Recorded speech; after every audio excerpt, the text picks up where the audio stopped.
Assalamu alaikum, everyone. My name is Jamshed. I'm one of the consultant medical oncologists working at Shaukat Khanum Cancer Hospital, Peshawar.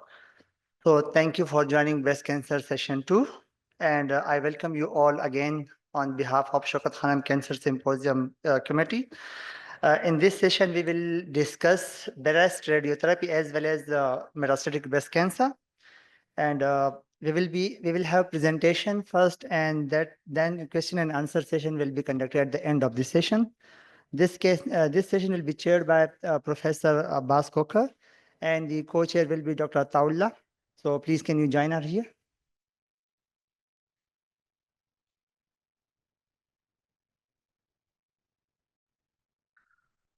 So now I would like to introduce Dr. Abdullah Al Hasso. He's consultant clinical oncologist working at Beatson Cancer Center, west of Scotland, Glasgow, UK. He would be discussing about current evidence and future direction in breast radiotherapy. Thank you.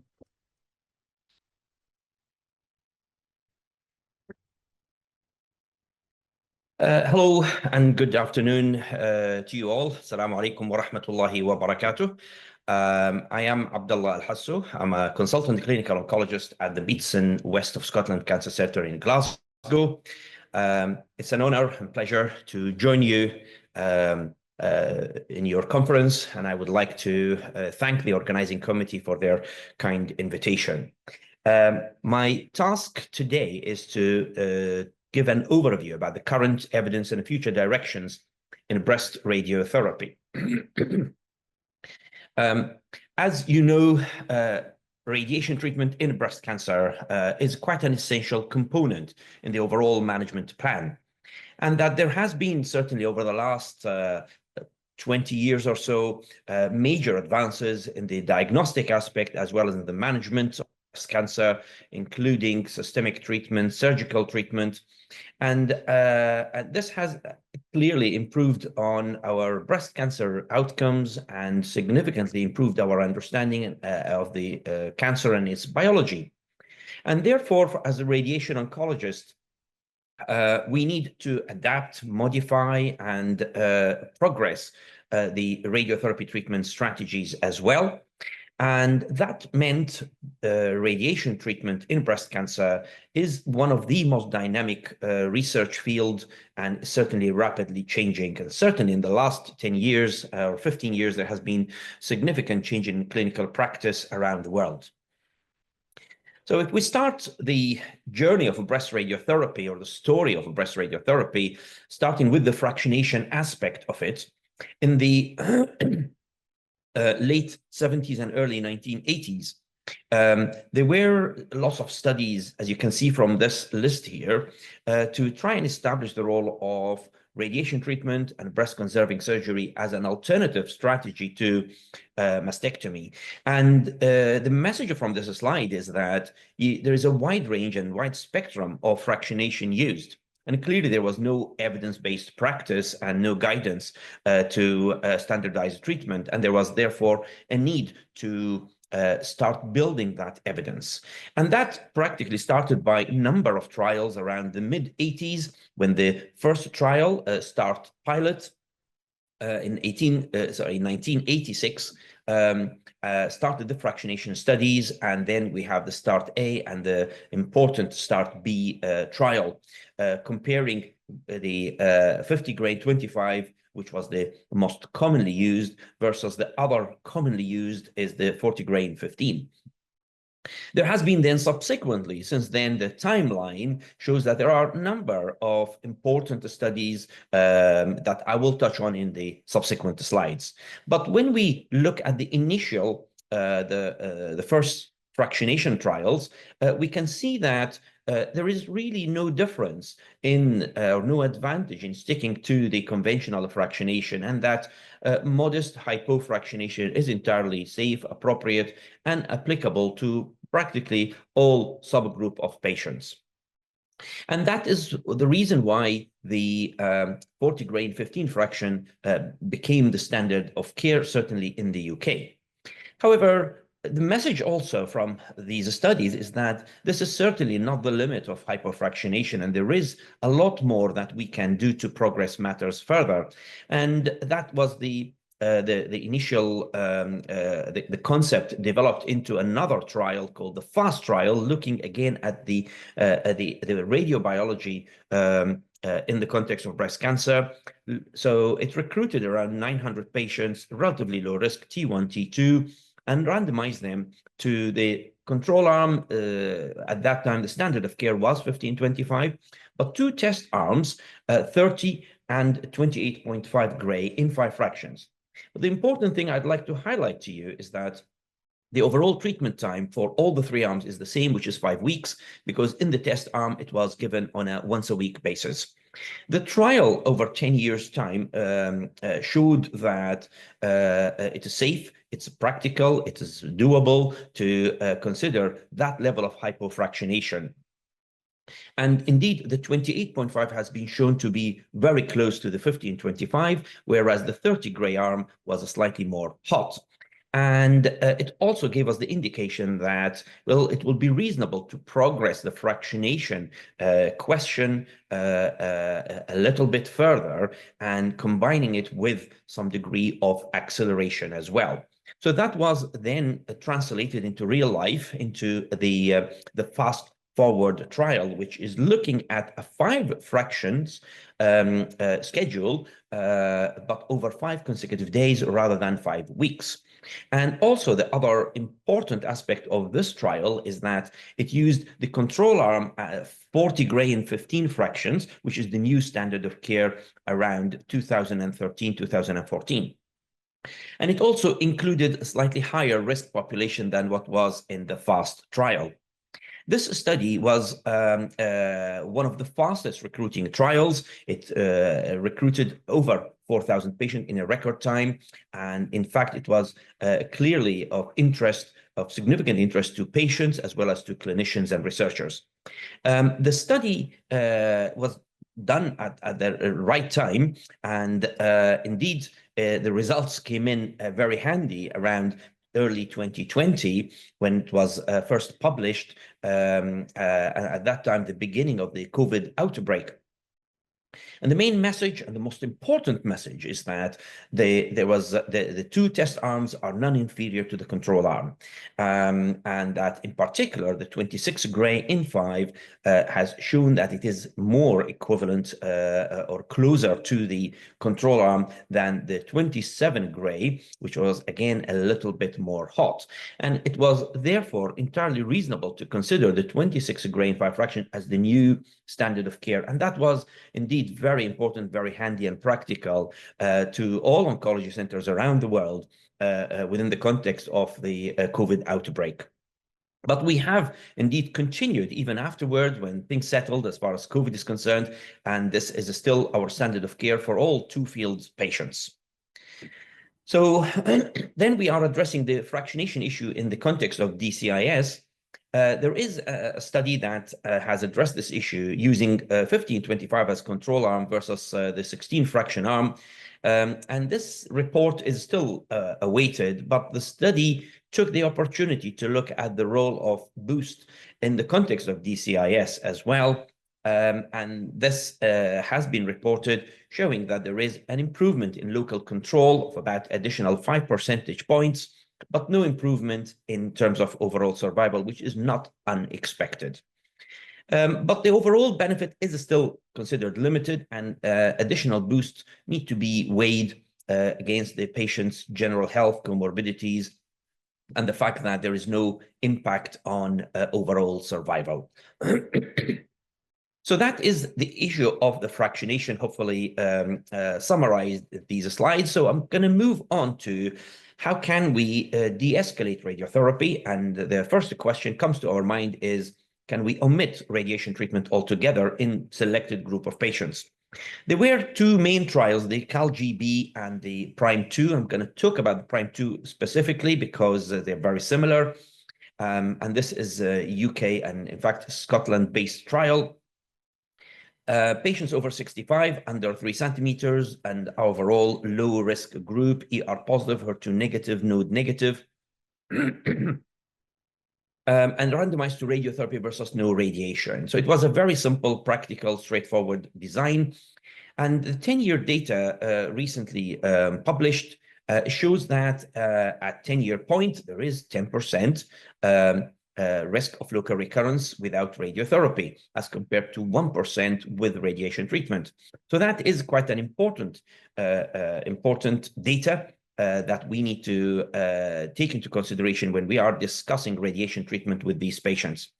And it's important as well to highlight, while there is no improvement in overall survival, but for those patients who are very fit and well with minimal comorbidity, a 10% at 10 years is significant to be considered, and particularly if we take into consideration that the fractionation has changed from 25 or 15 to 5. Whereas those who have significant comorbidities, their potential benefit from the additional radiation treatment in the context of low-risk cancer is likely to be very limited. The other aspect of de-escalation of radiotherapy is partial breast radiotherapy. And this can be addressed by number of techniques, including interstitial, the mammocyte, or the intraoperative techniques, and finally the external beam radiotherapy. The two trials that have been successful and reassuring, showing reassuring result, are the interstitial brachytherapy and the external beam, whereas the other two really did not show any advantage, and in fact there are concerns in terms of local recurrence, and therefore they are not considered part of standard of care.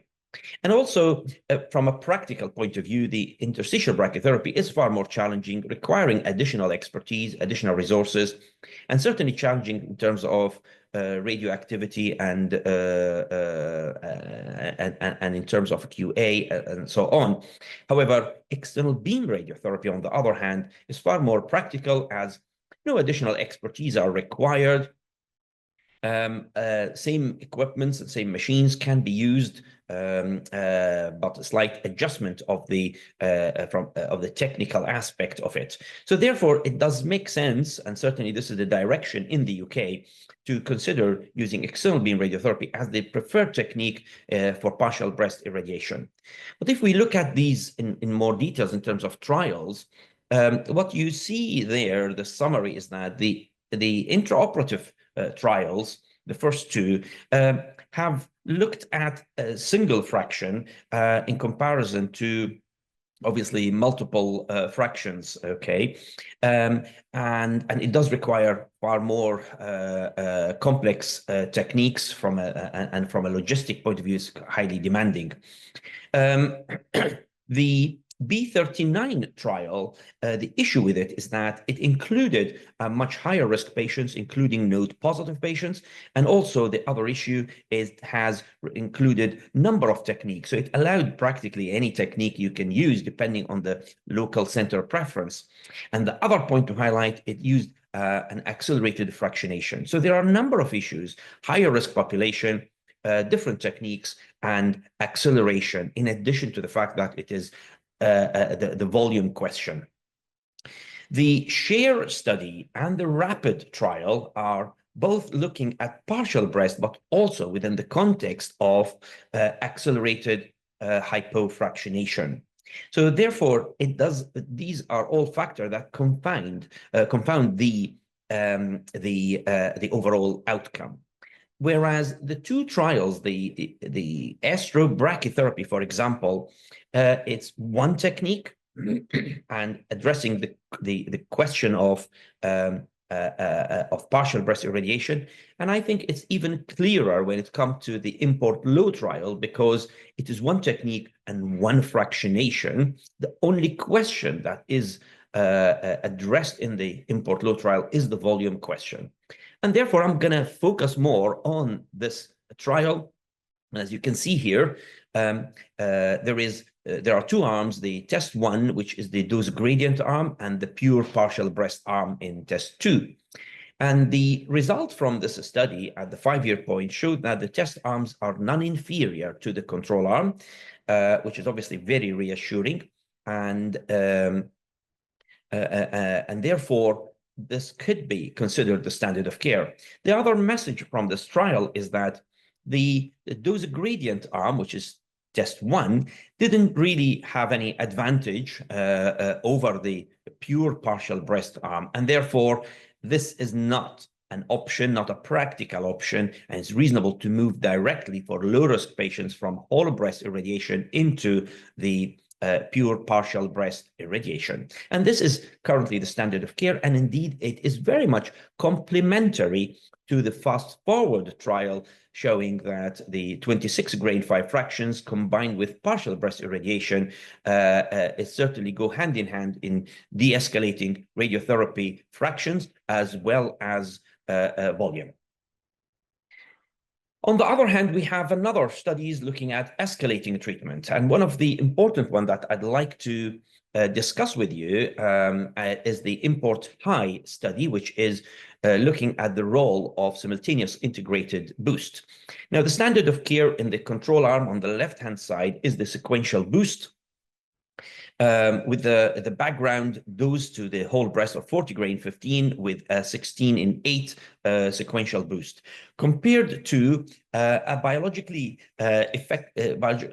equivalent dose to the boost of 3.2 gray per fraction, total 15.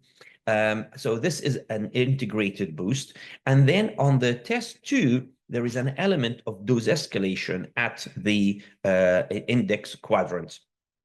So it's addressing integration as well as escalation of radiation dose. The study is quite an important one, and the results, again, after 5 years of data, showed that the test arms are non-inferior to the control, and that is obviously very reassuring. It also confirmed that it is safe to consider simultaneous integrated boost. There's no additional toxicity, and in terms of cancer-related endpoints, there are no concerns either. However, the third message is that dose escalation did not make a difference, and therefore there is no point in escalating the dose of to the boost beyond, above and beyond what we currently do. Moving on to then nodal irradiation. Nodal radiotherapy is quite a challenging field as well, and is keep changing, and is influenced significantly by what we do from a surgical point and by the systemic treatment as well. But traditionally we have been reliant on 2 main trials, the MA20 and the EURTC. And both individually have shown an improvement in disease-free survival, but within a meta-analysis, there is also an overall survival impact. However, when you look at the specific impact of the internal mammary field addition to the other regional nodes that was addressed by the Danish study, you can see that there is an overall survival advantage with the addition of internal mammary irradiation and reduction in the breast cancer mortality. And therefore, for high-risk population, it's entirely reasonable to irradiate the undissected axilla, supraclav, as well as the internal mammary node. So this altogether hopefully provide you with a comprehensive, hopefully, view of the radiotherapy journey over the last 20, 30 years, and what is the evidence base for our current practice. But we need to look into the future, obviously, as well, and look at what future directions we have. Now, I'm sure most of you know that the Z11 study and all the controversies associated with that in terms of de-escalating axillary treatment in patients with relatively low volume nodal involvement. There were a lot of concern about the QA and a lot of debates about it. And in the UK, it was felt that it's important that we repeat that trial with a much better and more robust quality assurance program. And this is what basically the POSNOC trial has done. It has completed its recruitment, and with a very robust QA, as I indicated, and the early results are expected in about 2 years from now. So it is comparing axillary treatment versus no axillary treatment in the context of 1 to 2 node positive disease. So it is likely that it will show non-inferiority, and is likely to impact on our practice and give us more confidence to de-escalate axillary treatment. Along the same lines, but in the neoadjuvant setting, the B51 study, looking at patients who had node positive at baseline, who convert to node negative following systemic treatment, and then they are randomized into regional irradiation versus no regional irradiation. This study has now been reported last year in December, and what you can see is that all disease-related endpoints are equivalent, identical. There's no difference between the two arms, and in terms of toxicity, not surprisingly, there is less toxicity with no regional irradiation. So overall, this is quite important, very reassuring, but we do need more data about the study. Particularly the QA and the radiotherapy component of it. So we await further data on that. And second, we do need long-term follow-up as well for this specific study. And in order to avoid being in the same situation as Z11 and POSNOC, as I indicated earlier, there was a consensus that there is a need to do another similar trial with, again, robust QA. And this is what is done by the ATNIC study in the UK, looking at the same population and randomizing patients to auxiliary treatment versus no treatment. It is recruiting relatively slowly, but about 30% of patients have already been recruited, but it will take a good, at least another 3 years to complete that. But watch the space. I think it will be very important, and I hope and expect, in my opinion, that it will confirm non-inferiority, but obviously we're going to need to wait for these results. Along the same lines, in patients who are node positive at baseline, but who do not convert to node negative status after their sentinel node biopsy, they are randomized to either completion axillary node clearance, which is considered currently the standard of care, versus axillary radiotherapy. So it's a form of de-escalating axillary treatment from surgery to radiotherapy, but the data, there are no data yet from this study, but it will be very important. And we all, I think we are very interested to see the outcome. I mentioned earlier the fast forward study, and that was for 2 field patients, and it has shown the efficacy of the 26 grain 5 fractions. But it was felt as important that we evaluate that fractionation in the context of nodal irradiation as well. And if it is safe and as effective and as toxic to control to the control fractionation, it's probably going to be the same in the nodal irradiation as well. But we needed to confirm that theory, and that is why the fast-forward lymph node sub-study has emerged, and in fact has completed recruitment to look at the efficacy, to look at the safety of nodal irradiation using 26 grain 5 fractions. So the data are very, I'm sure will be very interesting, and we all are keen and enthusiastic to see that, as it will have a major impact, in fact, on our practice. Because imagine that means if non-inferiority is confirmed, it means that we could potentially reduce the fractionation for all patients, regardless of the number of fields, to 26 in 5. And along the same lines, in order to take this further and have a comprehensive evidence-based practice, we need to know how we incorporate the tumor bed boost within the context of the fast-forward fractionation. As high-risk patients, particularly those who require nodal irradiation, are likely to require a boost. And currently we use simultaneous integrated boost as indicated in the import high trial. And that is what is used as a control arm here. But to use the fast-forward fractionation, is important that we address the concomitant boost in that context, and therefore using 31 grain 5 or 30 grain 5 fractions. This study is in setup and is expected to start towards the end of this year, and will no doubt have a major impact. And I would hope and expect there will be major interest from patients as well as a clinician regarding this study. And with this in mind, I'd like to thank you very much again for your attention, and I hope you have a great conference, and I will be delighted to address any of your questions. Thank you, Dr. Abdullah. I'm hoping he will be available for a question and answer session. Now I would like to invite Dr. Naila Zahid. She is a Professor of Medical Oncology at Liaquat National Hospital, Karachi. She will be talking about how to improve survival in metastatic triple-negative breast cancer. Over to you, Dr. Naila. Thank you so much.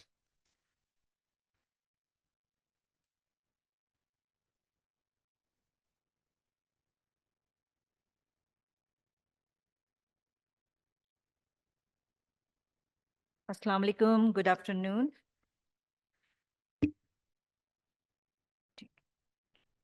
I would like to thank the organizers for inviting me for this presentation. So I'm going to talk about how to improve survival in metastatic triple-negative breast cancer. Triple-negative breast cancer itself is a vast topic, and I'll try to do justice as much as possible. Just to remind everyone, triple-negative accounts for about 15% of all breast cancers. And by definition, it has less than 1% expression of estrogen and progesterone receptors, and it is HER2 negative. It has an aggressive biology, higher grade, highly proliferative. It is more common in younger women, African Americans, and BRCA1 and 2 mutation carriers. It has a higher risk of early recurrence and lower survival rates. So what do we know about triple-negative breast cancer? There are 4 molecular subtypes based on the DNA and RNA profiling: basal-like immune-activated, basal-like immunosuppressed, mesenchymal, and luminal androgen receptor. These types have their own genetic mutations accounting for their different types, and they may have clinical implications right now. At the moment, we don't have any significance of this in the clinics, and there's no point of checking for them, but in future, these might be targets for treatment.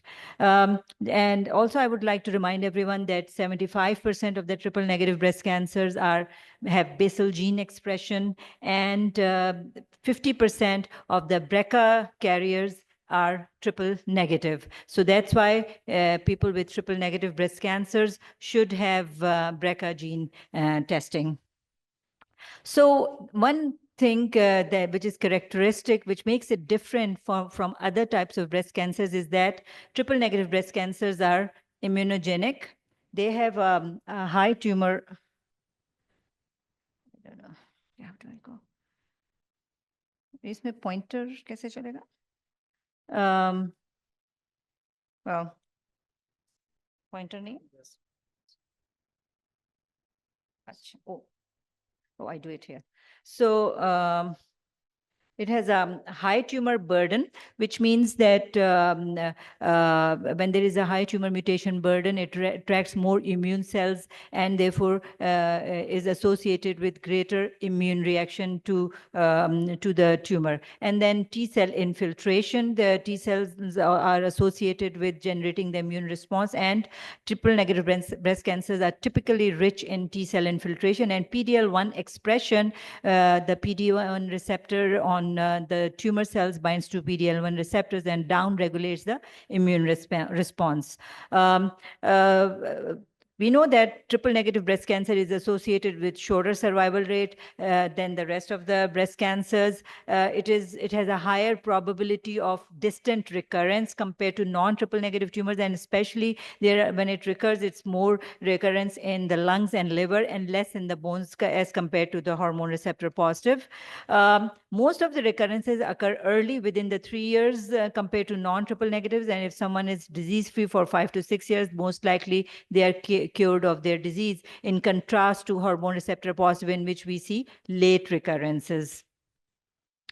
The good thing about triple negatives is that it is exquisitely sensitive to chemotherapy. We see about 45% response to chemotherapy in triple negative breast cancer. So how do we treat metastatic breast cancer? We have come a long way in hormone receptor positive and we have come a long way in hormone receptor positive so that the chemotherapy now comes in third line in hormone receptor positives. Similarly, in HER2 positive, we have a lot of targeted therapies. Still, we don't have that many options in triple negative breast cancer, and most of the treatment is still chemotherapy. until about 5 years ago, when we started having 5 new drugs, which are PARP inhibitors, the antibody drug conjugates, and also immunotherapies. So prior to starting the treatment, it is very important we get a biopsy of the metastatic site and we do the markers, because sometimes there is a change in the markers at the time of recurrence. We should do the PD-L1 testing, and this should be with the 22C assay, because the drug that is approved in immunotherapy is pembrolizumab. If we do with 142, then it will be a waste. We won't be able to use it. Germline BRCA1 and 2 testing should also be done upfront in deciding treatment for triple negative breast cancer. So here is the algorithm that we can now use in advanced triple negative breast cancer. In the first line, if the PD-L1 is positive with a CPS score of more than 10, pembrolizumab plus chemotherapy, and if the PD-L1 is negative, then if patient has germline BRCA mutation, then olaparib or talazoparib. If no BRCA1 or 2 mutation, then chemotherapy. Whereas in second line, we have the antibody drug conjugates as well as chemotherapy and immunotherapy for high tumor mutational burden. So let's start with pembrolizumab plus chemotherapy. Pembrolizumab in combination with chemotherapy is FDA approved for patients with PD-L1 positive metastatic triple negative breast cancer. And just to remind everyone that about 38% of the triple negative breast cancer are PD-L1 positive with CPS score of more than 10. 60% are PD-L1 negative. And the chemotherapy options that can be used with immunotherapy are nab-paclitaxel, carboplatin plus gemcitabine, or chemotherapy choice often depends on the prior chemotherapy exposure and timing. So how the immunotherapy works: the tumor cells expressing PD-L1 bind to PD-1 on T cells. So this is the tumor cell, this is the PD-L1 ligand on it. It binds to the PD-1 on the T cells and it turns it off. It deactivates the T cells, so the immune response cannot be generated. So when we use the immunotherapy, it blocks this PD-1. The immunotherapy binds to PD-1 antibody, and that's why the T cells are released and they are turned on. And now they can generate an attack on the tumor cells. And the good thing is that when the chemotherapy and immunotherapy can act synergistically, when chemotherapy kills tumor cells, the antigens are released into the blood. There is an increased immune cell infiltration. There is enhanced antigen presentation to the T cells. There is direct stimulation of T cells. And also there is depletion of immunosuppressive cells by the immunotherapy. So this way, it promotes the immune effect on the tumor cells. And we know that this is one of the new mechanisms. By harnessing the immune response, we can kill cancer cells. And this is one of an important mechanism against treating cancer. So the main, although there were many trials of immunotherapy with other agents like atezolizumab, which were done before this, the drug was approved for, I'm not going to go into the details, but everybody would remember Impassion 130 and 131. Because of 130, atezolizumab was approved for the treatment of triple negative breast cancer, and after 131, it was withdrawn because there was no survival benefit. Then finally, the Keynote 355, in which pembrolizumab plus chemotherapy was given in patients who were previously untreated, locally recurrent, inoperable, or metastatic triple negative breast cancers. It included de novo metastasis or completion of treatment with curative intent more than 6 months prior to the first disease recurrence. Of note, it did not include patients who were getting any steroids or patients who had any active autoimmune disease, obviously, because if the immune system is activated, the disease will become worse. The patients were stratified, randomized 2:1 between pembro plus chemo versus placebo plus chemo. And the stratification factors were chemotherapy used with pembrolizumab, PD-L1 tumor expression, whether it was CPS more than 1 or CPS less than 1, prior treatment with same class chemotherapy in the neoadjuvant or adjuvant setting. And then the treatment was continued until the disease progression. And Overall, there was a modest improvement in median progression-free survival with the addition of pembrolizumab, 7.5 versus 5.6 months, which was not significant. But in patients with CPS more than 10, there was a 4-month improvement in survival, 9.7 versus 5.6 months with a hazard ratio of 0.65, which was a big gain. And then among patients with CPS of more than 1, the progression-free survival, when they because the thought was that maybe if someone has CPS more than 1, still we may get some benefit out. But in patients with CPS more than 1, the benefit was not that significant. Then later on, when we looked into the overall survival for patients with the CPS more than 10, we still see a survival benefit 23 versus 16 months. Whereas in patients with CPS 1, there was no statistically significant overall survival improvement. So based on this, FDA approved pembrolizumab plus chemotherapy for triple-negative breast cancer metastatic patients with CPS score of more than 10. And here we can see these graphs again showing the significantly improved overall survival in patients with PD-L1 positive metastatic triple-negative breast cancer, which accounted for about 38% of all the triple-negative breast cancers in the study.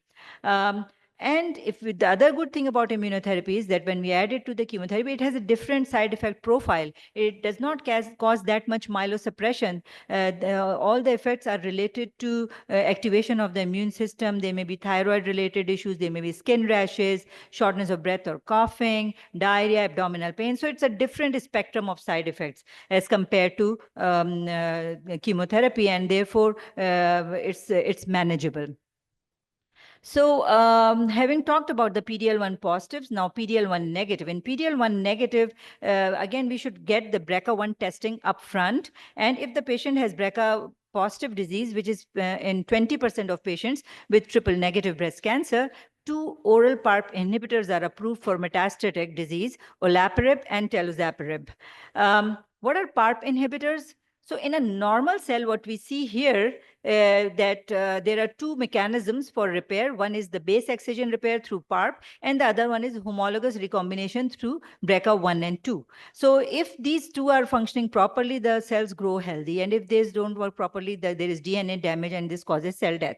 When patient has BRCA1 or 2 associated cancer, the BRCA part is gone, so there is no homologous recombination pathway for the repair of the cell, and the cell is depending only on PARP for the base excision repair. And then when we use PARP inhibitor, this path is also blocked, and there is no way to repair the DNA damage. And this DNA damage then accumulates and causes cell death. So this is the basic mechanism behind it. So there were 2 important phase 3 trials with PARP inhibitors. One is the Olympia trial, and the other one is EMBRECA trial. Olympia trial used olaparib, and EMBRECA trial used telozapirib, and both of them had patients with BRCA1 or 2 mutations. In Olympia, they had used up to 2 lines of treatment, whereas in EMBRECA, they had up to 3 lines of therapy. And the PFS was 7 months versus 4.2 months in the Olympia trial, and 8.6 months versus 5.6 months in EMBRECA, about 3 months improvement in survival, which was statistically significant with a hazard ratio of 0.58 and 0.54. And here we can see further that both olaparib and telozapirib significantly improved progression-free survival in these patients HER2-negative metastatic breast cancer with germline BRCA1 and 2 mutations. So FDA approved olaparib or telozapirib in these patients, but still, if someone if someone has BRCA mutation and we are using PARP inhibitors, the response is not 100%. One should remember this. So if someone does not respond to PARP inhibitors, that you should immediately switch them to chemotherapy. Also, if someone is chemo naive, in such patients also, you may start with chemotherapy first, because the studies do not compare with the first-line treatments like anthracyclines and taxanes. So we don't know if they are better than anthracycline or taxanes, the PARP inhibitors. And then if the patient is in visceral crisis, also you should be using chemotherapy first and then think of using PARP inhibitors later. If the patient has no BRCA mutation, then we go with chemotherapy. These are the different chemotherapy drugs, which I think pretty much everyone knows: taxanes, anthracyclines, platinum agents, capecitabine, eribulin, vinorelbine, gemcitabine. And should we be using a single drug or a combination chemotherapy? So this trial E1193 compared combination chemotherapy of doxorubicin paclitaxel to single agent chemotherapy doxorubicin or paclitaxel in patients with metastatic breast cancer. And the combination chemotherapy although improved overall response rate, but it did not improve overall survival. And it was associated with more side effects. So you really have to select patients, in which patients you are going to use combination chemotherapy, maybe the ones in whom there is a higher chance of response and it outweighs the higher risk of treatment toxicity, or maybe if you have a frail elderly patient, you want to go with a single drug. So really you have to decide according to individual patients. How do you sequence these chemotherapy drugs? Again, this is based on how the data have come. There is no comparison, but we know the oldest treatments are anthracyclines, then taxanes, platinum, eribulin. So maybe you can go in this sequence of order in using these drugs. So anthracycline, alkylator, and taxane-based chemotherapy regimen remains the most common because with the studies, they have been proven. And so far, there is no study in which a non-alkylator regime has been found to be better than the alkylator regime. GCAM 9906 compared FEC with, sorry, my slide is a bit out of order. So GCAM compared FEC with FEC followed by taxanes, and taxanes improve the survival. So that's why we should always, once we have used anthracyclines, we can use taxanes in these patients. And similarly, in the ABC trial, they compared anthracycline taxane-based regimen to docetaxel cyclophosphamide, and the patients who received anthracyclines did better. So in triple-negative breast cancer, anthracyclines is an important part of chemotherapy drugs that we use. Then the TNT trial, because we always wonder about is the carboplatin and the platinum compounds that maybe with triple negatives, platinum compounds should be used earlier. We do have a lot of data in the early breast cancer, but in metastatic setting, in this trial, in the TNT trial, they randomized patients to first-line carboplatin or first-line docetaxel. And although, but the survival was similar in both the groups, maybe because the patients were switched to the other drug at the time of progression. But when these patients were stratified according to their BRCA status, it was found the patients who were BRCA positive had a better progression-free survival with platinum as compared to non-platinum. So this is something that one would think that if someone has BRCA positive and you were using chemotherapy, maybe platinum will be better to use upfront.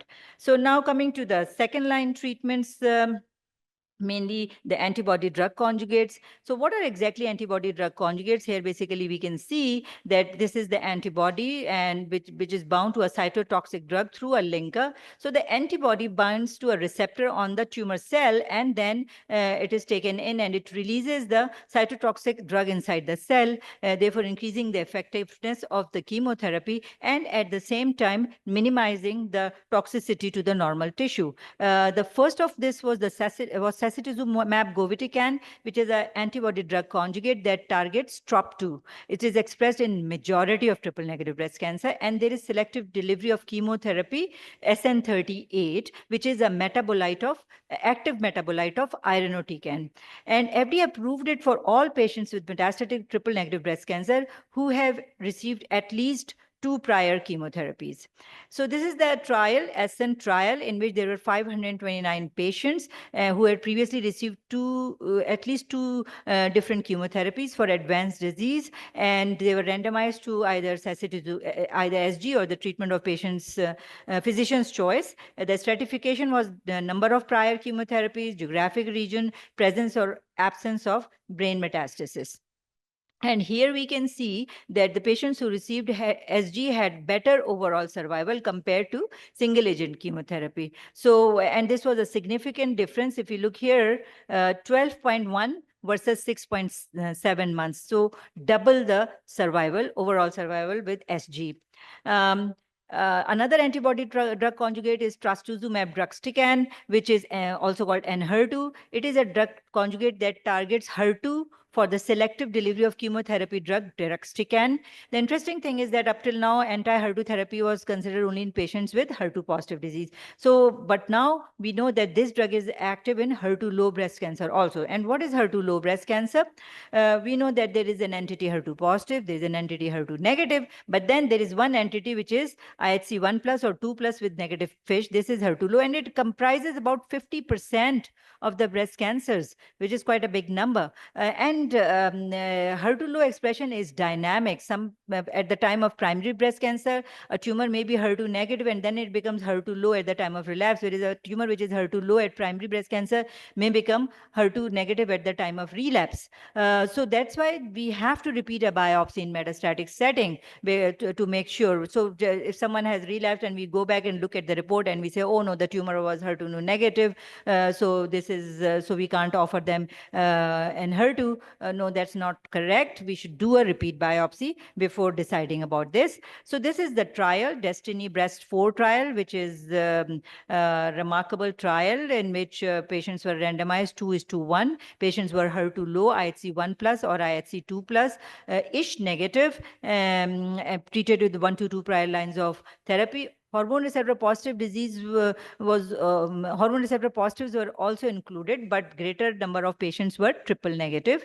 So they were randomized 2:1. And here we can see the curve in these patients. Again, there was a significant improvement in overall survival in patients with triple negative breast cancer, a difference of 9.9 months in patients who received TDXD. If you look at all the patients in this group also, there was a difference of about 6.6 months, but the difference was greater in the triple negative breast cancer. So this was also approved for the treatment of triple negative breast cancer patients in second line setting. For now, we can look at it at the algorithm. In the first line, we have PD-L1 positive chemo plus pembro, PD-L1 negative patients, taxane or platinum, and BRCA mutation, olaparib or talazoparib. In the second line, we can give antibody drug conjugate or BRCA mutated patients. And third line setting, we can give chemotherapy. So this is where we are going. And then I also want to mention Dato-DXd, which is another antibody drug conjugate, which is in pipeline. Which is basically a hybrid between SG and TDXD, because the antibody is anti-TROP2, whereas the chemotherapy drug is deruxtecan. So it is actually a hybrid between those other two. And in this also, in these heavily pretreated patients, there was a 32% response in overall response rate. So this is also interesting. So in future, maybe we might be looking at something like this: sacituzumab govitecan, Dato-DXd, or BRCA mutated patients olaparib in the second line, and then chemotherapy coming in the third line, and also getting TDXd over here. So this is obviously I think we have going to have a very good future even for triple negative breast cancer once these drugs come in. What's the future? So what we don't know now, because with so many antibody drug conjugates coming up, what should be the sequence of antibody drug conjugate? किसको पहले use करने किसको बाद में? Optimizing the management of antibody drug conjugate related toxicities. We think that we are so excited, but these have different toxicities. Like TDXD is associated with severe pulmonary fibrosis, and one has to be monitored. The patient has to be monitored very closely. Similarly, SG can cause necrotizing colitis. So we have to know the side effects and also how to manage and avoid them. And then how about now that we are going to have these new drugs, maybe combining antibody drug conjugates, PARP inhibitors, checkpoint inhibitors? There are so many trials going on. We really have to keep ourselves tuned. These are so many other targets which might be useful. So conclusion, historically limited treatment options for triple negative breast cancer. Advances in immunotherapies, targeted therapies, and antibody drug conjugates have revolutionized the treatment landscape. Incorporation of triple negative biology in clinical practice and clinical trials aim to personalize treatment and further improve outcome for patients living with triple negative breast cancer. Thank you.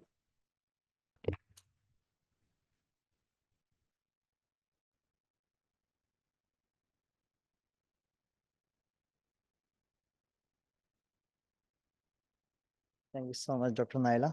for excellent talk and thoughtful discussion on triple negative breast cancer. Now, I would like to invite Dr. Shahina Dawood.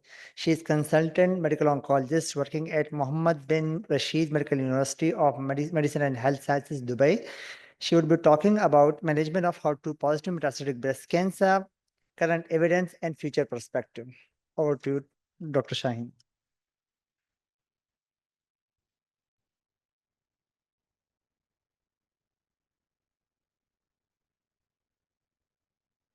HER2 positive breast cancer, really looking at the current landscape in 2024. These are my disclosures, and if anyone would like to get in touch with me offline, please scan the QR code, and I'd be more than happy to network offline. So as you know, the landscape of HER2 positive breast cancer has certainly changed in the last few decades. In the absence of any anti-HER2 therapy, the prognosis related to HER2 positive breast cancer used to be a lot worse than those patients with HER2 negative breast cancer. But that really changed with the introduction of trastuzumab. And as you remember, Slayman and colleagues published this very important paper way back in 2001, looking at the combination of trastuzumab plus chemotherapy versus chemotherapy alone in those patients with HER2 positive breast cancer. And you can see a significant improvement in the progression-free survival as well as overall survival of patients. We then saw the results of the Cleopatra study. The Cleopatra study took it one step forward, looking at the combination of two anti-HER2 agents in the form of trastuzumab plus pertuzumab versus trastuzumab alone, both in combination with chemotherapy. And you can see that using dual anti-HER2 blockade in the setting of metastatic breast cancer HER2 positive status in that first line setting significantly improved overall survival of patients. And you can see the absolute difference was about 16.3 months. Now, since the introduction of trastuzumab, we've seen a plethora of different anti-HER2 agents, including trastuzumab, pertuzumab, T-DM1, lapatinib, neratinib, tucatinib, and of course, the new kid on the block, trastuzumab deruxtecan. But the question is, could we do better in terms of improving the prognostic outcome of patients with metastatic HER2 positive breast cancer? Well, the best way to do this is by optimally integrating those newer agents that are targeting the HER2 pathway. And to do that, it's by building an ideal treatment algorithm based on the available evidence. So I think these are the important questions that we need to ask ourselves. We know that Cleopatra essentially set the standard for the treatment of patients with first-line therapy in that HER2 positive realm, where you give pertuzumab, trastuzumab plus chemotherapy. Question is, how do we optimally approach a patient who's got a disease-free survival of less than 6 months or has progressed post-Cleopatra in that first-line setting?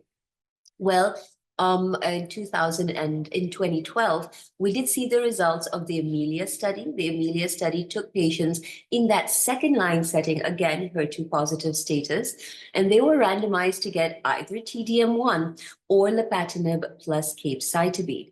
And you can see a clear-cut improvement both in progression-free survival as well as overall survival, favoring the group of patients who were getting T-DM1. Question then came, can we do better than T-DM1 in that second-line setting? Well, we know that T-DM1 is an antibody-drug conjugate, but then we saw the development of second-generation antibody-drug conjugates, such as trastuzumab deruxtecan, that has a payload with a different mechanism of action. It has a high potency of payload, a high drug-to-antibody ratio, a payload with a short systemic half-life, a stable linker payload, a tumor-selective cleavable linker, and most importantly, a bystander effect. Question then came, we've got the second-generation antibody-drug conjugate, and then we asked ourselves the question, could trastuzumab deruxtecan work post T-DM1? Well, for that, we have the results of the Destiny Breast 01 study, which was an open label study that all patients had received prior T-DM1 and then were given single agent trastuzumab deruxtecan. And you can see in this particular trial, the progression-free survival was about 16.2 6.4 months with an overall survival that was not reached. 02 study that essentially randomized patients who had progressed on TDM1 to either physician choice of chemotherapy or trastuzumab deruxtecan. And you can see that in terms of the primary endpoint of progression-free survival, there was an improvement in progression-free survival from 6.9 months with physician choice of chemotherapy to 17.8 months in terms of trastuzumab deruxtecan, resulting in an absolute difference of 10.9 months. In terms of the overall survival, again, you can see a significant improvement in terms of overall survival, favoring the group of patients who are getting trastuzumab deruxtecan. And you can see that absolute difference was about 12.7 months. Now, we knew that trastuzumab deruxtecan worked post-progression on TDM1. Can we do better than TDM1 in that second-line setting? Essentially asking the question, can trastuzumab deruxtecan actually replace TDM1 in that second-line setting? And that set the stage for the DESTINY-Breast03 trial. In this particular study, they took patients again with metastatic breast cancer, HER2 positive, who had been treated with trastuzumab and a taxane in that advanced metastatic setting. Patients with brain metastases could be enrolled, but they had to have clinically stable and treated brain metastases. Patients were randomized to get either trastuzumab deruxtecan or TDM1 in that second-line setting, with a primary endpoint in the study being progression-free survival. And you can see in terms of the primary endpoint, a very nice separation in the Kaplan-Meier curves, and more importantly, a very early separation in that Kaplan-Meier curves, favoring the group of patients who are taking trastuzumab deruxtecan. You can see that there was a 22-month improvement in progression-free survival that translated into an almost 67% reduction in the risk of progression of disease. You can see even in terms of clinical benefit rate, it improved from 46% to 89%, favoring the group of patients who are getting trastuzumab deruxtecan. In terms of those key subgroups, you can see the PFS was improved in almost every subgroup of patients, whether they had hormone receptor positive or negative disease, whether they had visceral disease or not, or whether they had brain metastases or not. Every patient was actually benefiting with the use of trastuzumab deruxtecan. And this PFS benefit, in fact, also translated into an overall survival benefit with the use of trastuzumab deruxtecan. And you can see an almost 36% reduction in the risk of death from disease when used TDXD versus TDM1. So let's sort of put it all together. We know that the first-line setting, established standard of care, is Cleopatra, where you use pertuzumab, trastuzumab, and chemotherapy. In that second-line setting, we had the results of the Amelia study that told us that TDM1 was better than lapatinib and capecitabine. You can see an improvement in the PFS from 6.4 months to 9.6 months. And now we have the results of the DESTINY-Breast03 trial that tells us that TDXD further improves the PFS to almost 28 months. Now, if you gave TDXD in that third-line setting instead of the second-line setting, you're still getting a very good PFS, but you can see that that PFS is actually half of what you're getting in that second-line setting. So let's look at a case study. This is a 35-year-old lady with stage 3 HER2 positive breast cancer diagnosed in 2018. She got chemotherapy plus her anti-HER2 therapy and underwent surgery. She was put on endocrine therapy since her disease was HER2 positive. But unfortunately, by 2020, she presented with back pain and she was found to have bone mets. At that point, we did treat her with Cleopatra, giving her chemotherapy plus trastuzumab plus pertuzumab. And because she had endocrine sensitive disease, we then gave her maintenance therapy with trastuzumab, pertuzumab, and fulvestrant. By 2021, she had progression in one bone met. We radiated that area of oligometastases and continued fulvestrant plus trastuzumab and pertuzumab. But unfortunately, by 2022, she had progression both in her bone as well as her liver. And you can see from the scan extensive liver metastases.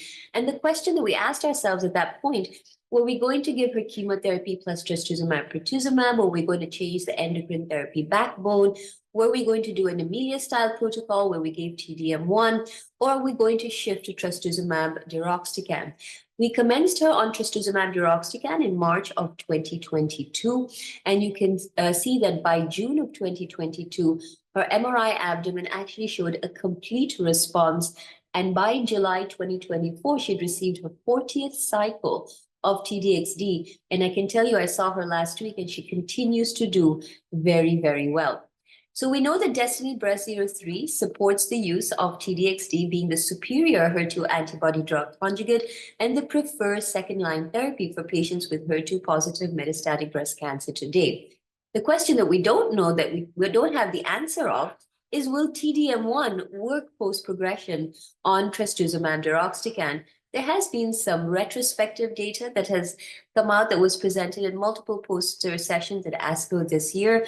However, we still don't have any prospective trial that has told us whether TDM1 will work effectively post-TDXD. The next question we ask ourselves, we know Cleopatra is a first-line treatment for patients with HER2-positive breast cancer.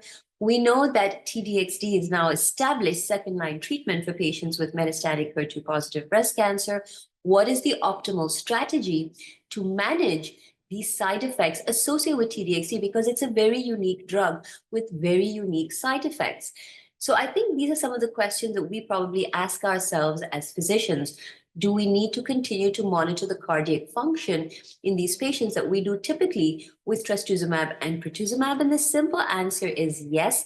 You can see that about 2.7% of patients in the DESTINY studies did have an adverse event in terms of a reduction in the left ventricular ejection fraction. So you do need to continue to monitor the ejection fraction in your patients.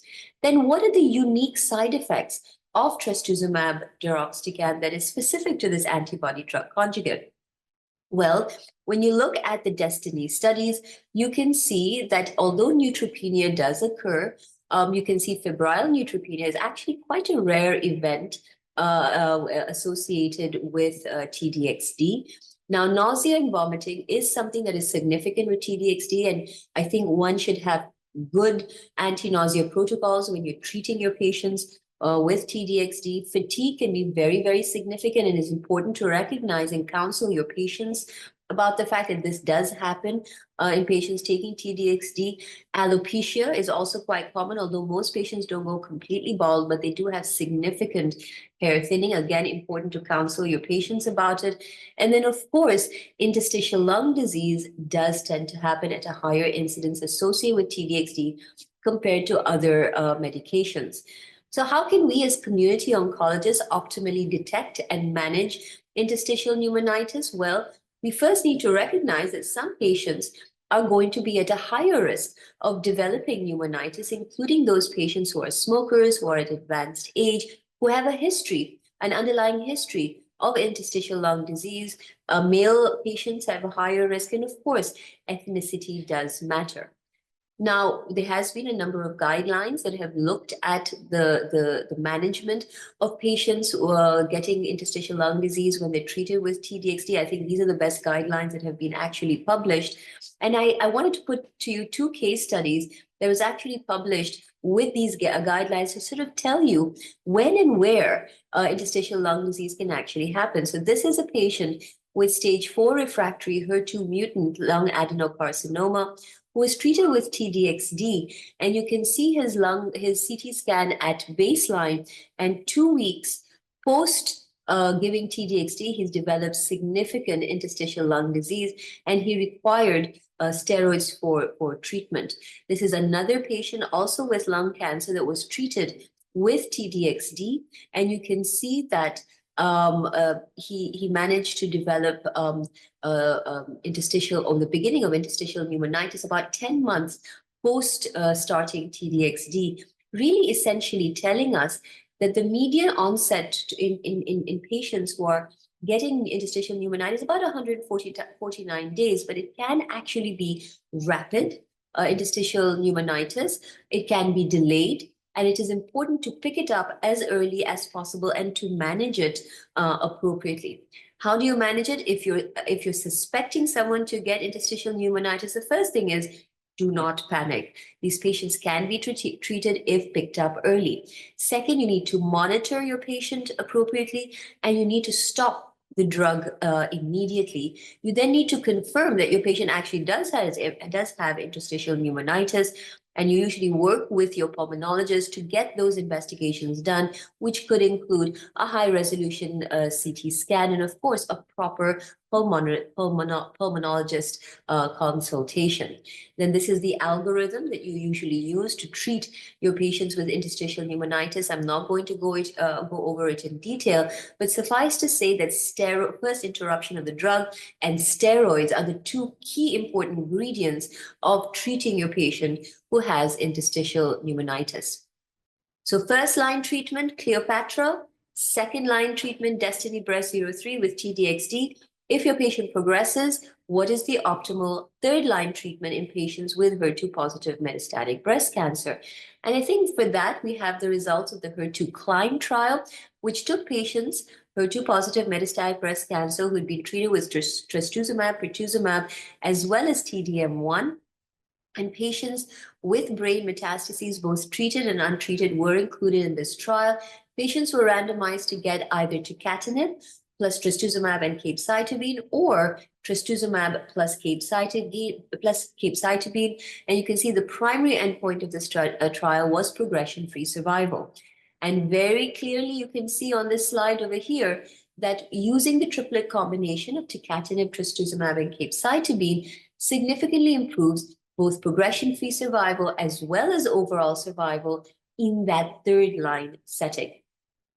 Now, one of the questions that's going to become so important in 2024 and going forward are patients with HER2-positive breast cancer are surviving a lot longer because we've essentially converted this disease into a chronic disease.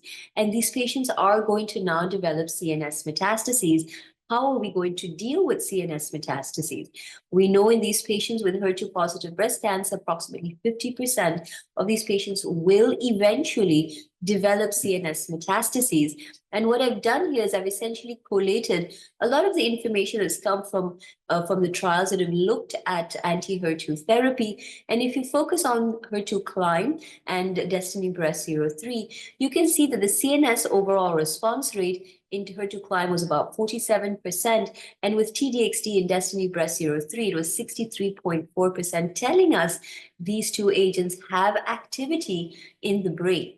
When you go back to the HER2-CLIMB, remember I told you these patients did have either active or non-active or a stable treated brain metastases. And you can see whether a patient had active brain metastases or stable brain metastases, giving the triplet combination with tucatinib, trastuzumab, and capecitabine did improve prognostic outcome of these patients compared to using trastuzumab plus cape.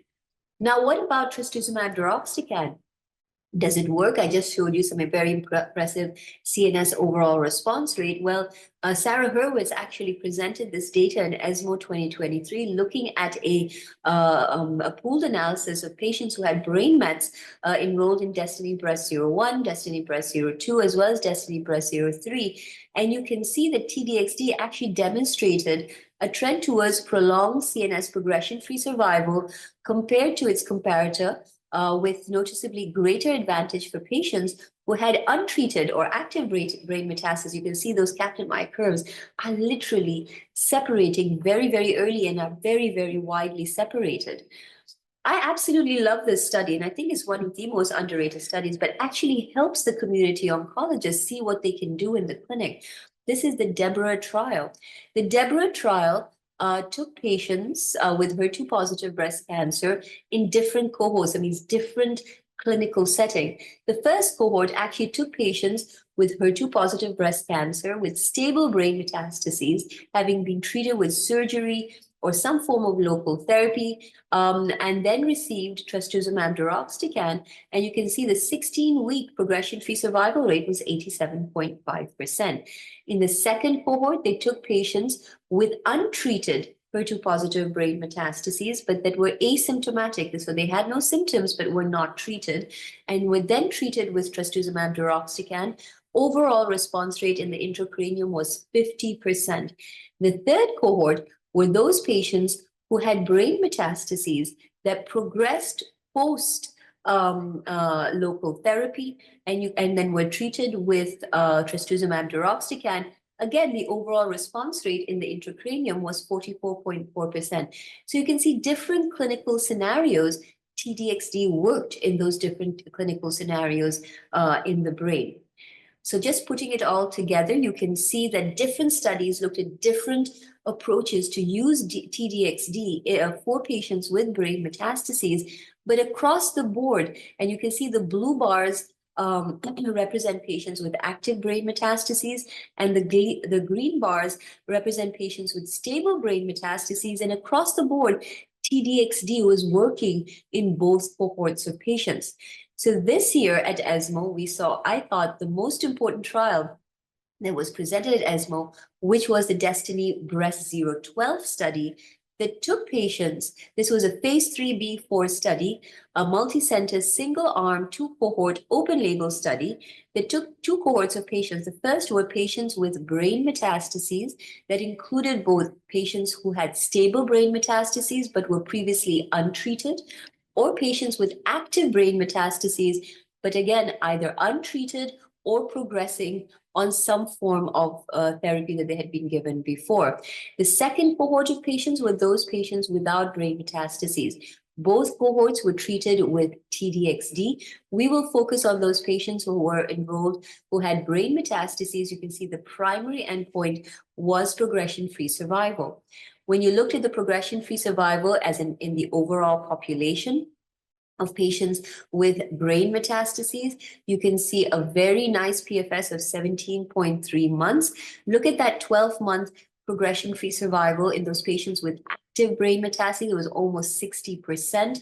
And in a post-hoc analysis, those ones that had active untreated brain metastases was 47%, and those with previously treated but progressing brain metastases was almost 66% 12-month progression-free survival. Then when you looked at the CNS PFS, you can see the 12-month CNS PFS was 58.9%. And again, looking at those patients with the active brain metastases, the 12-month CNS PFS was almost 60%. So I think some very impressive results. And then you can see the overall survival of those patients with baseline brain mets overall. The 12-month overall survival was 90%, something that we hadn't seen before in our patients. Post-Cleopatra, if a patient has active brain metastases and there's no role for any local therapy, CNS, you could think about using the triplet combination with tucatinib. If no CNS disease, I think you have various options, including tucatinib-based, or perhaps even re-challenging with TDM1. Now, post-Cleopatra, if a patient has active brain metastases and there's no role for any local therapy, I think I'm going to change this algorithm now based on the Destiny Breast 012 trial, because I think even if there is a role for local therapy, I think one could think about going straight into TDXD. And I think these are the questions that we're going to ask ourselves in the MDTs. But suffice to say, you have the triplet combination as well as TDXD available to you in patients with active CNS metastases. Of course, in heavily pretreated patients, you need to continue to suppress the HER2 pathway. And there's so many different combinations out there that one could think about. And do not forget, there will be some patients in the early stage setting that will relapse only in the brain. And these patients, again, need to be discussed in the MDT to see whether you're going to approach them with local therapy or systemic therapy.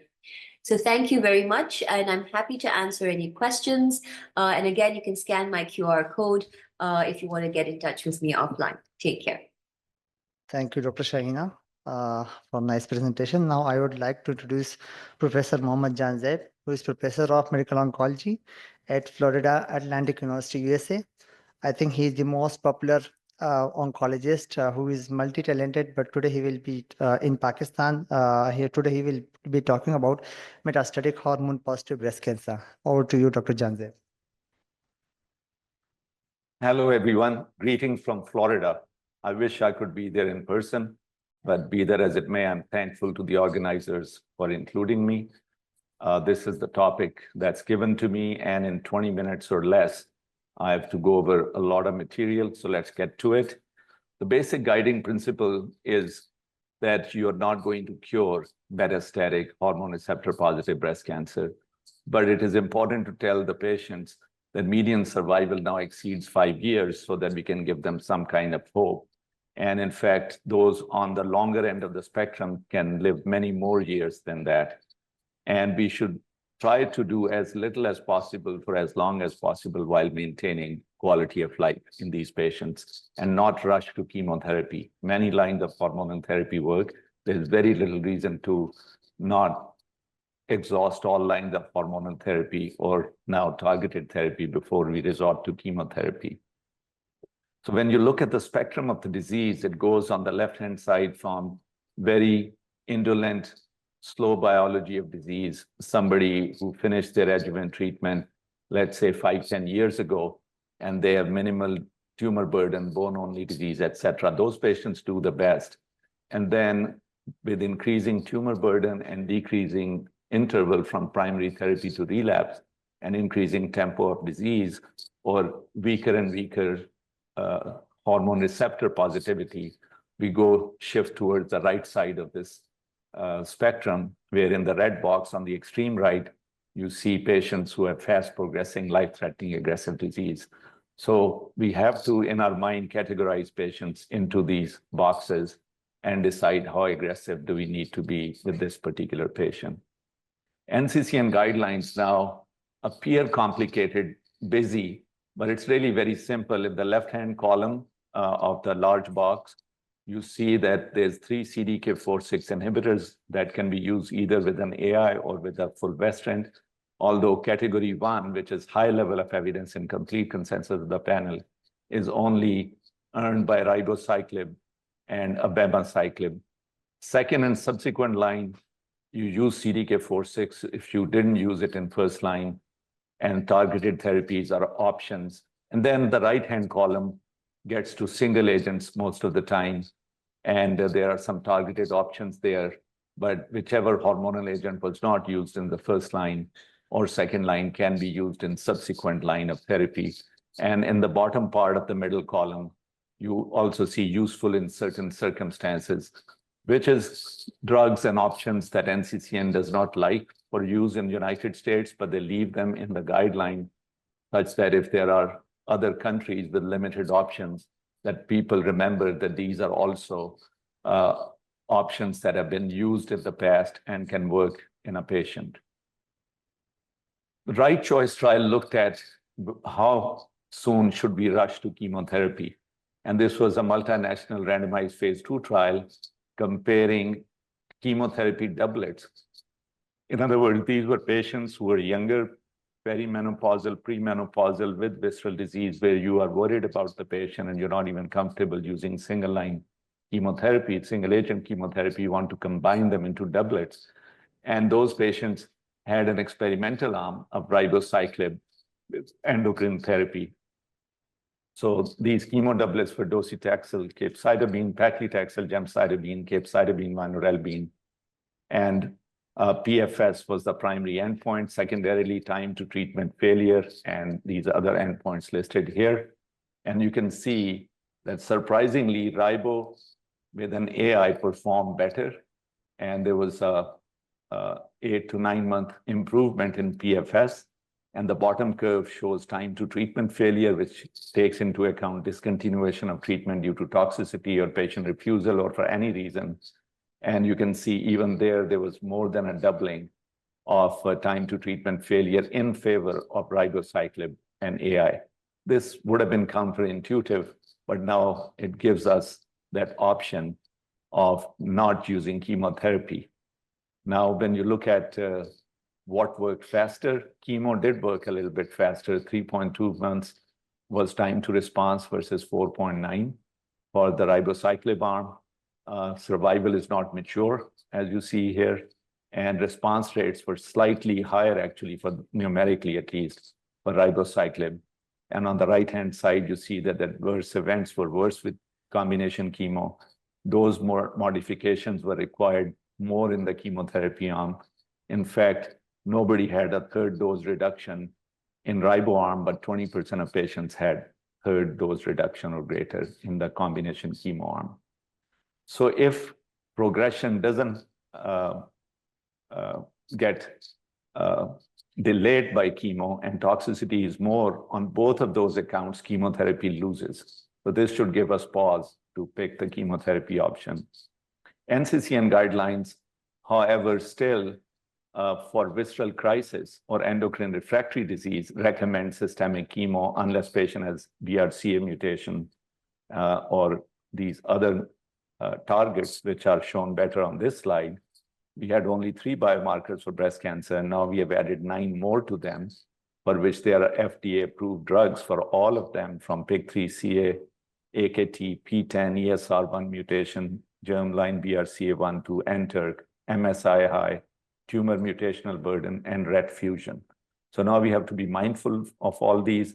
Therefore, we should be sending NGS testing on patients to not miss any of these, particularly the PIK3CA, which is as high as 40% in breast cancer patient population that's hormone receptor positive.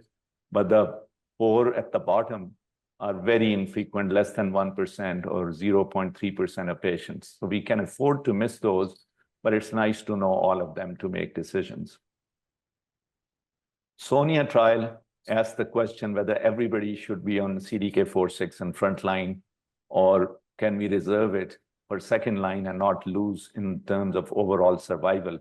Obviously, we already know we are going to lose on PFS. That was the design of randomized trials. So as a result, first-line PFS on the left-hand panel is no surprise. We know that CDK4/6 plus AI gives you 2 years or longer, slightly longer than 2 years PFS. And AI in those trials gave 11 to 12 months. Here it performed a little better and gave 16 months, but that curve is not surprising.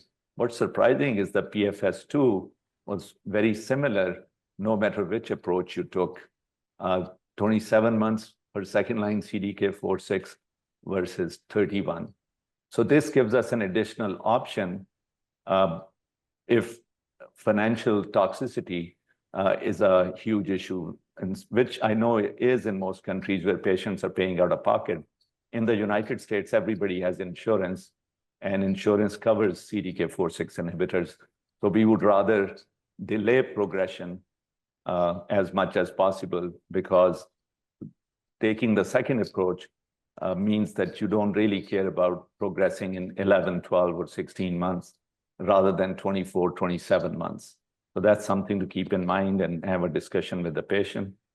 The other question has been, can we use a different CDK6 inhibitor after progression on a CDK4/6, or even the same one in case of palbociclib, because that was first to market. So the middle 2 trials are practically giving palbo after progression on palbo. So they were negative studies, but the ones in the other columns, first column and the fourth column, you use a different one, ribociclib in maintain trial and abemaciclib in post-monarch.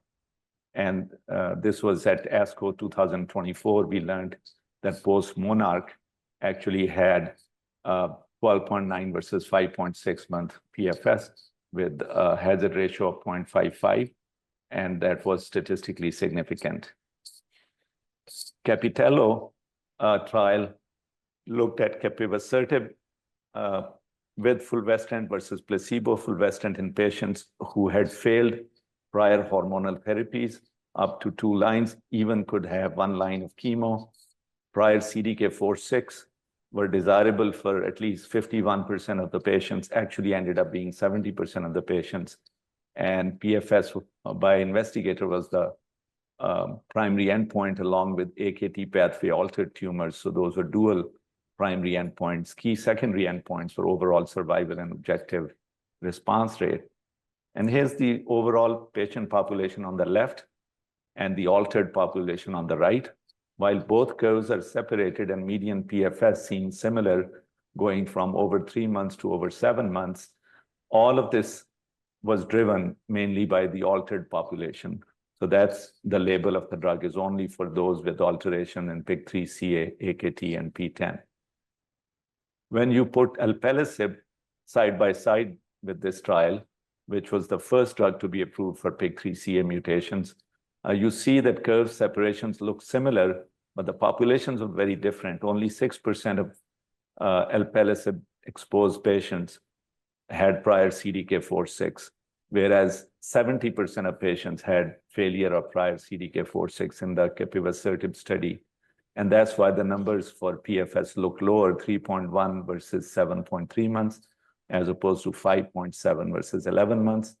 When you look at the toxicity, focus on hyperglycemia, which was a huge problem with alpelisib, grade 3 or more hyperglycemia in more than a third of patients, 36.6%, as opposed to only 2.3% with capivasertib. Other toxicities are in the same ballpark. ESR1 mutations are very uncommon in no more than 1% of patients if they are de novo. Once patients have been treated with hormonal therapy with an AI in the adjuvant setting, it can go up to 5% at the time when they relapse. But if patients are treated with a couple of lines of metastatic therapy with aromatase inhibitors, it can be as high as 40%. And that mutation confers ligand-independent ER activation, as shown in red on the right-hand side in this pathway. So it doesn't require the estrogen to bind to it. Pathway is active on its own.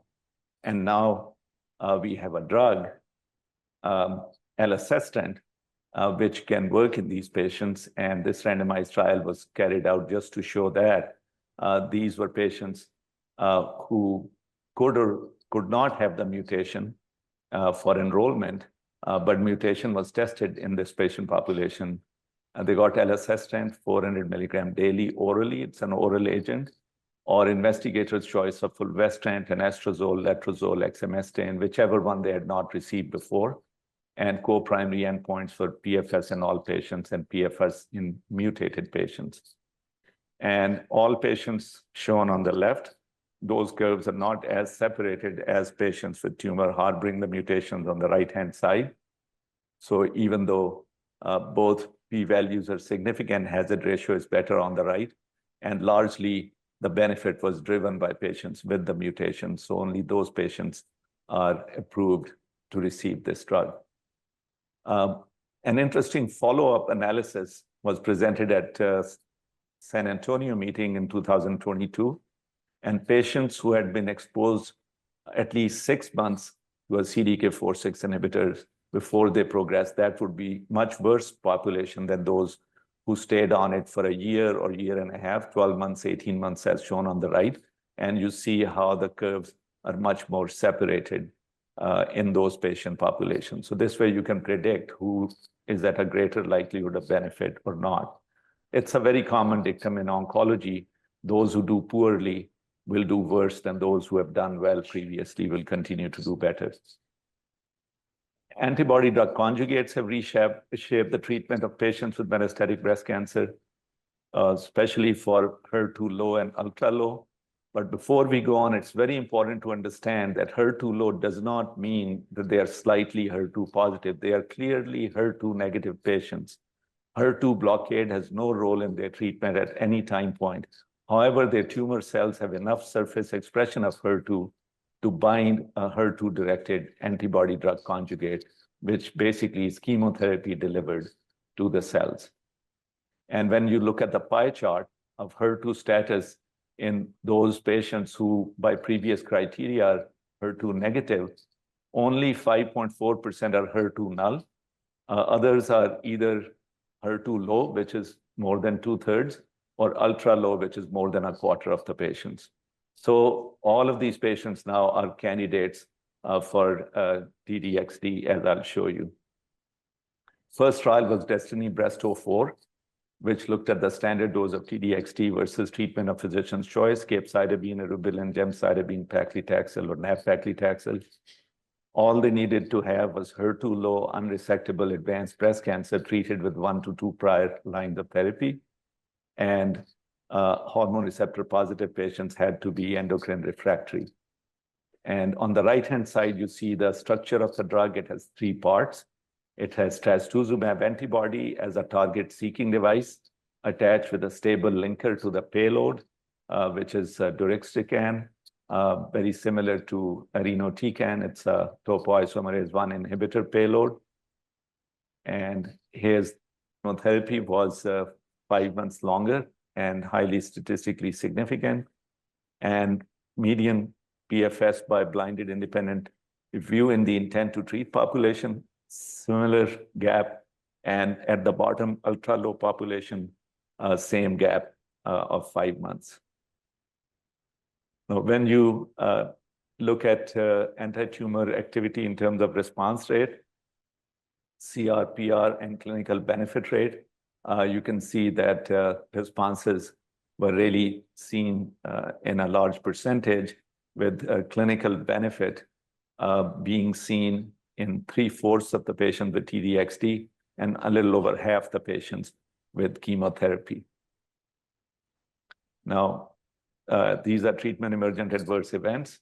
And as you can see, nothing is surprising here because now we are familiar with this drug. ILD pneumonitis, which is of special interest, you can see that grade 3/4 was only 0.7 as shown here, and 0 with chemotherapy. So TROPiCS-2 shows the other ADC, sacituzumab govitecan, which is a TROP2 antibody. TROP2 is expressed in 80+% of breast cancer patients' tumors, so it's not even required to test for it. And the treatment of physician choice here was capecitabine, vinorelbine, gemcitabine, or eribulin. These patients had to have endocrine therapy and a taxane and a CDK4/6 in any setting. And similar design of the antibody on the right-hand side. And you see similar separation of curves, 4 months in treatment of physician's choice versus 5.5 months. So the gap delta was smaller in this trial compared to what I've just shown you for T-DXd.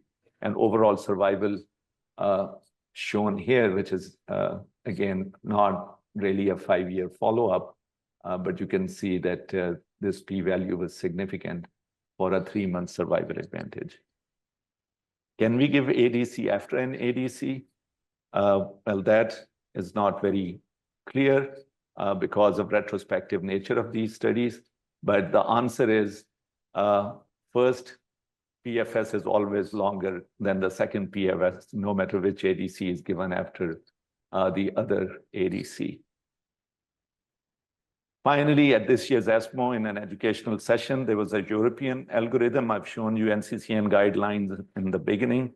For fair balance, I'll show you that in Europe, after first-line CDK4/6 AI and progression, they also recommend somatic mutation testing for germline BRCA, PALB2, in addition to other mutations. If there are no mutations found, then fulvestrant plus everolimus or fulvestrant can be given. For ESR1, elacestrant. For PIK3CA, you have 2 options of fulvestrant alpelisib.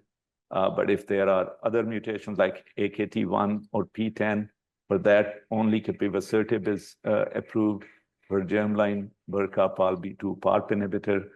When patient progresses through all of that, and there's no further endocrine therapy to offer or targeted therapy to give, then you would, of course, go to cytotoxic chemotherapy. And now the antibodies have made this very murky because I just showed you that now DESTINY-Breast06 even ventured into the first-line space. So in summary, treatment options for hormone receptor positive, HER2 negative patients have expanded significantly with the introduction of targeted therapy and ADC, while a cure remains elusive. Determining the right sequence beyond first line has become a challenge. Quality of life and cost considerations remain important, and role of immunotherapy in this subpopulation is being explored. Thank you very much for your attention. Thank you so much, Professor Jandev. Now, I would invite Dr. Naila Zahid to come on the stage. And we have Professor Jandev and Abdullah Al-Hasso online. So if you have any question, please, you are feel free to ask.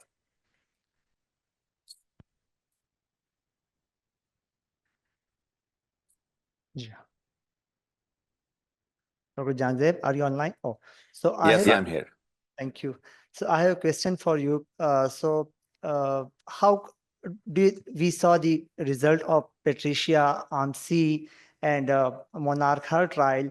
So although these both were phase 2 trial and they were very small trial, so how comfortable you would be to bring the combination of CDK4/6 inhibitor with anti-HER2 in your clinical practice? Well, I'm comfortable, but this should have been for Dr. Shahina Daud. Is she not with us? Okay.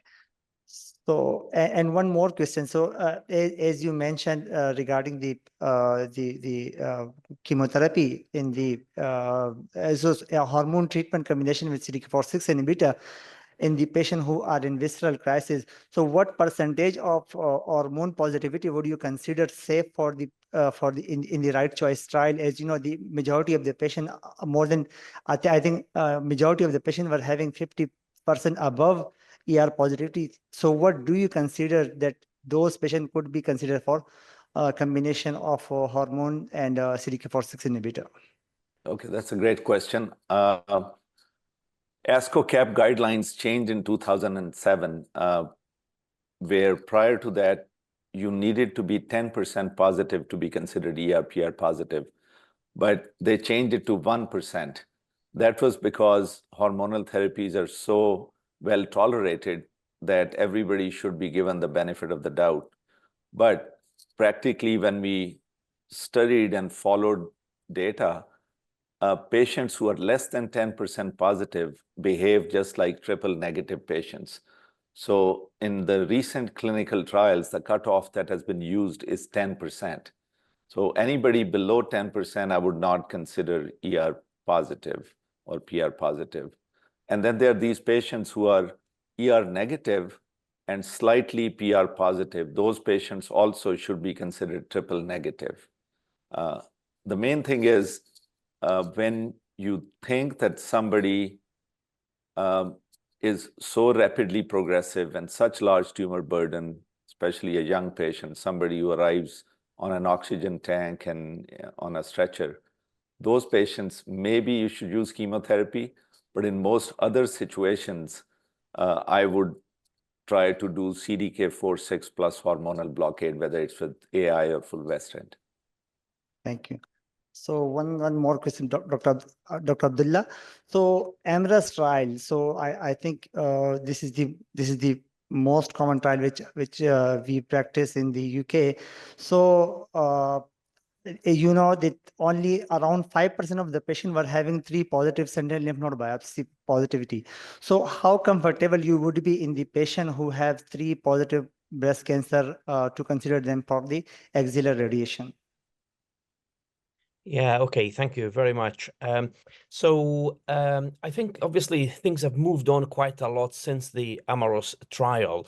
And I suppose in principle, these patients at the moment, when you do sentinel node biopsy in the sort of post-operative setting, not neoadjuvant setting, we generally get sort of 2 nodes in the majority of cases, and really the number of nodes is not crucial in terms of determining the need for nodal irradiation. So in other words, even if there is 1 or 2 nodes, and there may be more further higher up in the axilla, in that setting, we will be comfortable to offer these patients regional nodal irradiation. But obviously, you have to take into consideration additional factors, for example, grade, receptor status, overall primary tumor site, and so on.